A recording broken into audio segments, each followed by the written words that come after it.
Hey everybody, JJ here. Bull to the busted is March 17th. Happy Tuesday to everybody. Wow, we got a lot to cover. So stocks rallied today. We're going to talk about why. People are still in panic. This is still an unprecedented outbreak that we're having, the sickness outbreak. Stores emptied here in Southern California and mostly across the nation with certain items. Wasn't able to buy any milk or eggs. And this is a type of situation where a lot of people wish they lived out in the country and had their own chickens and hens, or maybe live by a lake or live on a lake and do some fishing and get your own dinner right out of the lake. People are realizing how unprepared they are, and this panic, especially with all the quarantines and the shutdowns and layoffs, store closures, event cancellations, you name it. The consumer right now is on borrowed time. So what is being discussed is the $1,000 checks that everyone's going to get. And we're going to talk about how ridiculous and how ineffective this could likely be. Also, they jump in the stock market because of a $1 trillion stimulus announcement. Nearly $200 billion in overnight repos. That's billion with a B. We told you it was going to get worse. Basically, looks like we're going to be bailing out corporations that previously had bought back in billions of dollars of their own stocks. We're going to talk about how ridiculous that is. And let's talk about unlimited debt. I still see people kind of debating on, what the Fed can and cannot do. Let's talk about what unlimited means. And my prediction, if the sickness scare goes away, my prediction is still 30 plus K on the Dow Jones. Crazy, insane, right? Not when you hear what we're going to talk about. Let's get into it. Let's start right here. This is a Yahoo article. The G7 pledged to do, quote, whatever it takes, unquote, to safeguard the economy. Now, are they really safeguarding the economy by pumping in more debt, by bailing out corporations?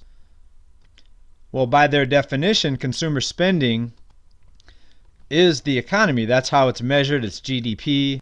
And it happens to be about 70% of the GDP in America is consumer spending. So sure, if they can pump $1,000 out to everybody and they can go out and spend it, basically give it back to the corporations, that will make the numbers look good. Is it really going to help the middle class? Well, probably not. But anytime you see that phrase, whatever it takes, that will tell you that it's unlimited amounts of debt that they can create. So then you say, no, JJ, that's impossible. The market's bigger than the Fed. Well, really, what is bigger than unlimited? I still see people talking about this. Guys, you have to wake up. I can understand if you were born in the 1940s or 50s and you grew up when there was a gold standard, and maybe you haven't checked the news in about 40 or 50 years. Yeah, I guess if you haven't really looked into too much financial news in the past few decades, you might still think we're on a gold standard. Right now, since 1971, since Nixon took us off that gold standard, there's unlimited amounts of debt they can create. So anyone that says the Fed is not bigger than the markets, you want to ask them for their source, like where are they getting that from, right? And ask them for a link. Ask them for the proof. What is the limit? Is it 2 trillion? Is it 10 trillion? Well, obviously there's no limit. Otherwise, you and I would have read that somewhere, along the years of researching the financial markets, right? It's unlimited. It's called a fiat currency. It's not backed by gold. The Fed is bigger than the markets. So ask yourself, with this latest stimulus here, $1 trillion just out of nowhere, stocks took a big jump. Why not 10 trillion? Why not 20 trillion? And if you have the answer, please put it down in comments, but I don't think you do. Or if you do have an opinion, that's different, but show us a source that tells us that they cannot put out more than this. They cannot put out 10 trillion, 20 trillion and beyond. Now let's take a look at the markets today. Dow Jones up over 1,000 points, putting us back up over 21,000. Now, could they do this the next 9 days in a row and get us back to 30,000? Absolutely. All they have to do is announce bigger and bigger stimulus, push more money into the markets, into the investment houses, into the corporations that are buying back their own stock still. Will they do that? I kind of doubt it, because they have to make it look like a natural market reaction. But could they do it? Absolutely, 100%. Let's take a look at oil. Oil down another 6%, down under $27 now. Gold and silver both a little bit of a jump today. But let's go over to the repo markets here. That was the 1 day. We have another $5 billion added to that. That was the Treasury purchase. The first one was mortgage-backed security, agency and Treasury. We also have another $142 billion operation and another $45 billion. This was the 10 to the 14-day operation. So I'm not going to add it up, but close to $200 billion. You knew this was going to get worse. The numbers are just going to get bigger as they continue to try to keep this failed system propped up. And let's talk about this next line here. Don't blame the bankers or the banking system. It's the current pandemic, this current outbreak sickness. I call it the C virus. It is the C virus recession. So many news stories are calling this the C virus recession, right? Not acknowledging that it's an economic bubble that's been pumped up with trillions of dollars in debt, and no mention that unlimited fiat currency, fractional reserve lending out of the banks, causing asset prices to rise over the past 10 years, causing bubble-like prices in the housing market and stocks, right? No mention of that. No mentioning of people bidding up prices with money they don't have, and no mention that the banks don't have the money that they're lending, therefore they have to get rescued by the Fed. No mention of that. It's all about the virus now. That is the cover. That is the smoke screen. That is the excuse now for the downturn. Right, let's talk about the $1,000 checks. $1,000 checks to everyone. I call these breadcrumbs. I did read one commenter saying they basically are throwing people a chicken bone out of the dinner table, or throw us a bone off the table. How is this going to help people? Well, if you have a lot of debt, it's probably, for most Americans that do live paycheck to paycheck, maybe it'll help them with a month's rent, but most people will probably take it out and do what? They're going to spend it. Therefore, they're going to give it to a corporation. It's going to go to Walmart. It's going to go to Costco. Or maybe they'll give it back to the banks by what? Paying down debt, paying off some of their credit card debt. And think about all the people that need it, but think about all the people that really don't need it. Think of all the baby boomers. A lot of them with fat pensions, some of them sitting on 2 or 3, 4 houses, already retired, and they're also going to get a $1,000 check. What about Americans like Jeff Bezos? Is he going to get a $1,000 check? They're saying every American gets $1,000.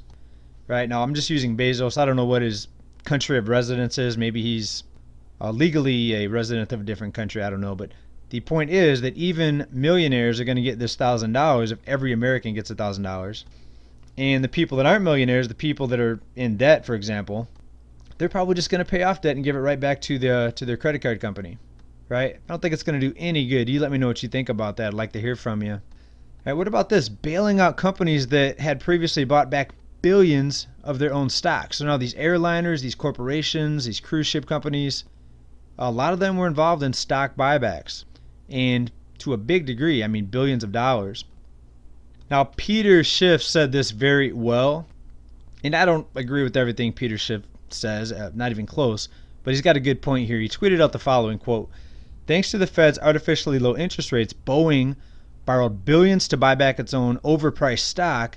Now it's seeking a federal bailout to avoid selling that stock at a loss. Since the Republicans and Democrats socialists too, they are socialists too, Boeing's bailout is likely in the bag." Right? And that's what I've been saying. This is a socialist system. We are socializing the losses when corporations take a loss, when the banks take a loss.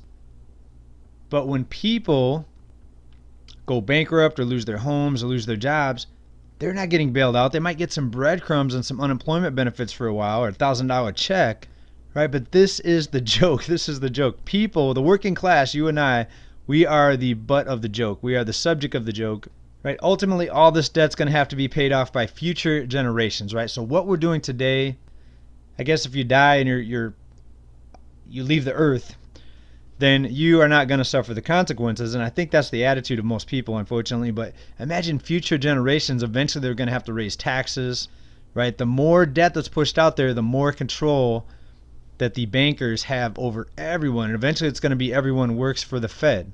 All right, let's talk about this last line here. The stock market, 30K plus if, and that's a big if the sickness scare goes away. Now, in one of our previous videos, we showed you a comment where someone in Australia, where it's really hot right now, the weather's hot this time of year there, it's not the winter, and the sickness is still spreading. The C virus is still spreading. So it's unlikely, according to a lot of things that I've been reading, that this is going to go away. But if it does, if the panic goes away, if the sickness scare goes away, they could pump the stock market back up. Now, what about the people that lost 30% here just in a matter of a few weeks? People logged in their 401k after 3 or 4 weeks and 30% haircut on their retirement account, right? And this wasn't money that just vanished into thin air. These were people that didn't sell, but you can bet the people, the trading houses, the hedge funds, they were out quick. And it didn't, again, the money did not just vanish into thin air. Where there's a winner, there's a loser. Where there's a seller, there's a buyer.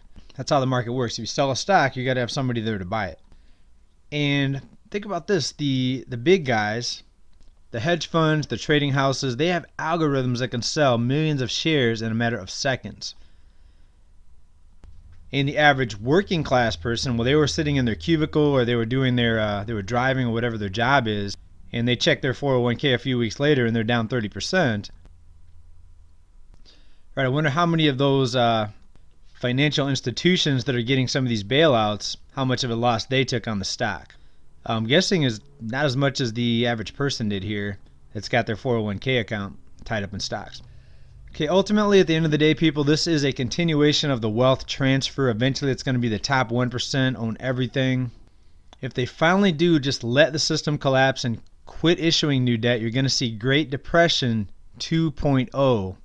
And just take a look back here at the last few weeks as to how unprepared people are. Great Depression 2.0, people will be the most dangerous aspect of everything. There's going to be desperate people, and you're going to wish you lived on a lake with hens in the backyard, and even then people will be coming to take them from you. Right? Or imagine if just the credit freezed up. Imagine if they quit lending and the banking system froze up. People can get their money out of the bank. People just not being able to get their money out of the bank even for a few weeks, you're going to see Mad Max, right? Empty store shelves.